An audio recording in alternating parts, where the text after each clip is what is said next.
First off, I just want to say thank you.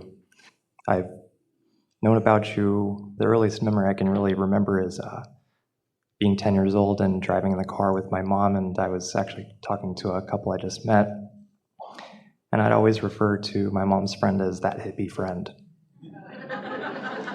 And my mom and my best friend at the time, which was her son, we heard your voice come on in the car. It was like a racket to our ears. We couldn't seem to understand the clout that it brought, and it was consistently on from as long as I can remember in my mom's house.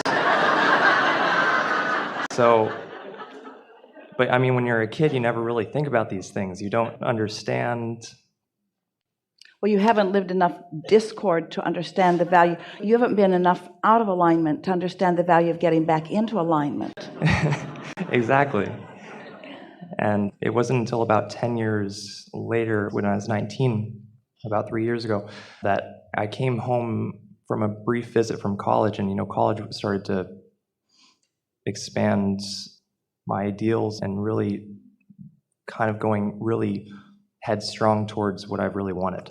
And I wasn't actively listening, but of course, when I came in, you were on the CD. And even though I wasn't actively listening, something, I don't remember what was said exactly, but it just clicked. From that moment moving forward, I just started listening to it actively from not even really listening to it at all.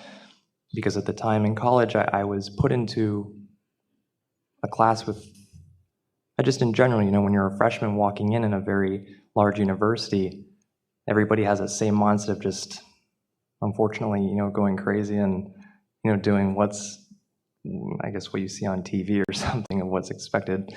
And the things I wanted were just so much greater, and I viscerally knew I wanted great things. And the people I was around were very against that in a way. From what you said earlier, the perception of what they thought was viable in their life wasn't exactly viable in anybody else's if you wanted something that was so great and so good.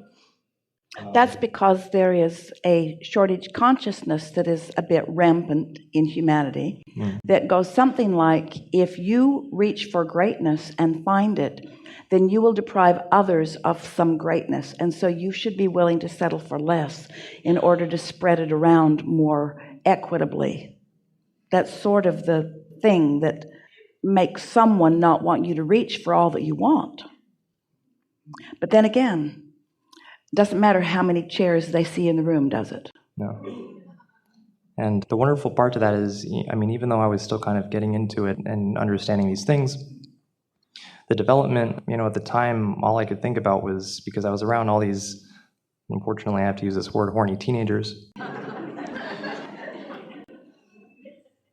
I wanted something so much deeper than that. I wanted something that, I could relate to. And we're just going to say something to you softly and easily here. Don't use what's in your past as such an important point in why you're where you're at.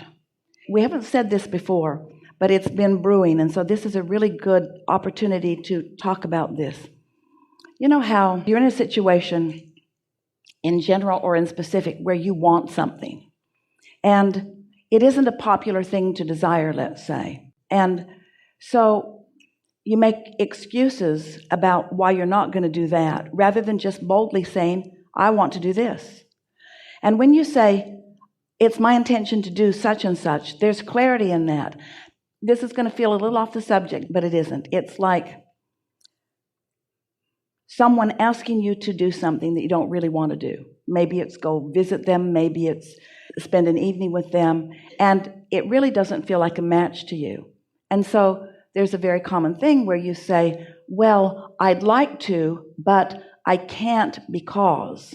And then you begin explaining these reasons, sort of making stuff up. Maybe some of it's real and making stuff up, why you can't go, rather than just advocating for what you do want. And so that's what you're doing here as you're explaining to us what you were surrounded with and how it held you back and how it hindered you in this way or that way. What it really did was help you get clear about who you are and what you want. And now you're in a place where you can just begin advocating for what you want. You see, you don't have to advocate for what you want in order to set it into motion, because that contrast that you lived already set it into motion. But every time you advocate for it, you match it. So you let the universe yield to you ideas and impulses and experiences. But every minute you spend explaining why you aren't doing it, you're not in vibrational alignment with what the vortex is wanting and trying to yield to you. Can you feel that? Sure. Yeah. So what we would like to hear from you from this point forward is about the irrelevance of anyone else and what they're doing. And that's what I wanted to lead into. It was really only until very recently that it feels so good not to care about what other people think. Well, here's the thing. It isn't that you don't care, because you do care. Sure. And you're putting the best parts of what you're synthesizing into your vortex. So you're not uncaring, and you're not benefiting by your relationship and exposure to them. You're gleaning everything that you want. But in this now clear advocation about what you want, rather than explaining what you're not doing, just talking about what you are doing, now it clears up. It'll trim years off of the manifestation time of the things that are important to you. Sure. One of the things that's most interesting is to see any of you go from your smaller world of influence into a greater world of influence. Because in the greater world of influence, like going to school, in that greater world of influence, you are catapulting rockets of desire many times more powerfully, and therefore summoning much more source, and therefore much more aware of your emotions, because the energy is moving faster and you haven't found your balance yet.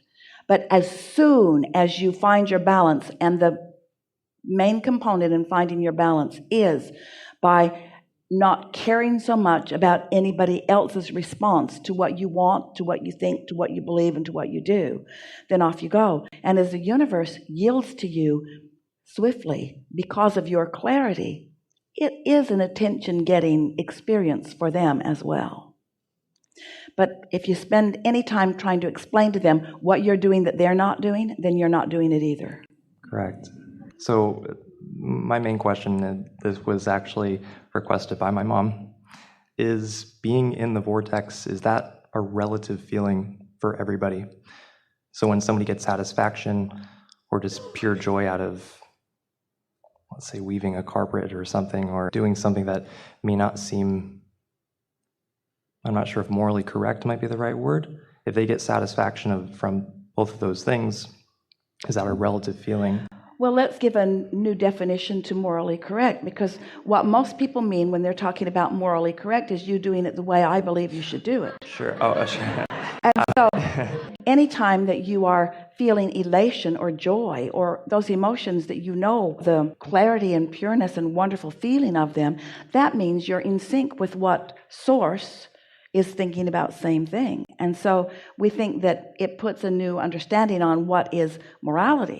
Societies have historically tried to guide the communities from a stance of true immorality, in the sense that they are often not advocating what is best for the individual or even what is best for the whole, but what is best for the one who is dictating the law. In other words, even parents do that. What's good is for you to please me, is what almost everyone who's seeking control of conditions is saying. And those who are seeking control of conditions are frustrated because you can't control conditions, because you can't control the vibrational stance of another. So once you get in sync with who you are, so that you are consistently lined up with that point of view and receiving inspiration and then following through with that inspiration, the satisfaction that comes from that is not describable with words. With that said, so that feeling, if everybody feels that, because you can't describe that, that's everybody innately understands that? Well, we think everybody innately understands what feeling good is. But feeling good really is relative. And here's why. If you've lived a contrasting life, so you've launched lots of rockets of desire, so Source is answering lots of requests, so there's a strong momentum going, and you are non-resistant because you've meditated or because you just woke up or because you've been appreciating, so you are non-resistant to this fast-moving energy. Your positive emotion is going to feel really, really strong and good to you. Here's another way of saying it. If you really, really want something and you really, really don't believe it, it's going to feel really, really, really bad. If you sort of want it and you sort of don't believe it, it's going to feel sort of bad. So the faster the energy is moving, which means the more momentum your desire has, then the more it serves you, if you want to feel good, to be in alignment with your own desire. So you can't talk against who you really are. So people have different degrees of desire. There are people who have held themselves back from life so that they're not launching many rockets. So the energy isn't moving that fast, so they can be more content and complacent in non-activity. There are those who have launched rockets who must move in the direction of those rockets in order to feel good. And it doesn't have to be the young having all the enthusiasm and the old wanting to sit in the chair in front of the television. It really is about the energy that you've launched, or the rockets that you've launched, and your relationship to them. Sure. So there's more to your question. There is. This might sound a little bit dark. It was just something I've always wondered. You've always said that this is a world of complete inclusion. There's literally nothing that is excluded. Can't push anything away. Yeah, so When you say no to it, you're actually saying yes to it, because your attention to it causes you to activate a vibration that calls it. and with that, this has kind of always tripped me up where, let's say, our murderer, for instance, is under that realm of inclusion, technically. Well, it is under that realm. And your support technically is with everybody. So when somebody commits a murder, or again, something that we may not perceive as being right, is that support technically given with those things because it is a world of inclusion? Yes, because of this. So we've talked about that already here today. So there is the condition, and then there is the emotion, which we are, for the sake of understanding unconditional love, we are calling the unconditioned. In other words, it's not yet a condition, it's a vibration. It's an emotion. For example, Esther can feel when she has an issue with something to do with business, with something to do with someone painting her house, something that somebody is doing that she doesn't like.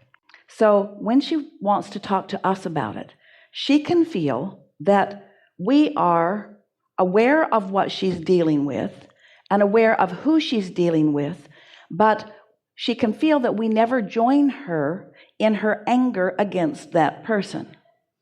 She can feel that while we are interested in what she's focused upon, and we agree that those kids aren't doing a good job painting the house, and we agree that the guy that owns the company should know that they're not doing a good job painting the house, and we agree that he should not send kids that don't have experience to paint the house. In other words, we're in total agreement with all of those things, but we are not feeling negative emotion toward this person who we love, whether it's because he's doing a rotten job of painting a house or because he's murdered somebody. Okay.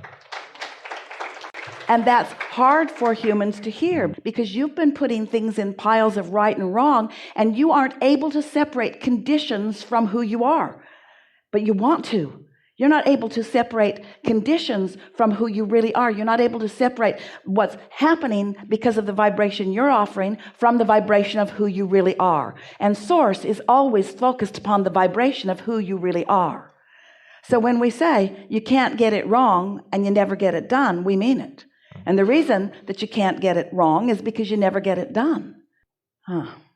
Maybe hard to hear. Sure. That's it. Thank you. Yeah.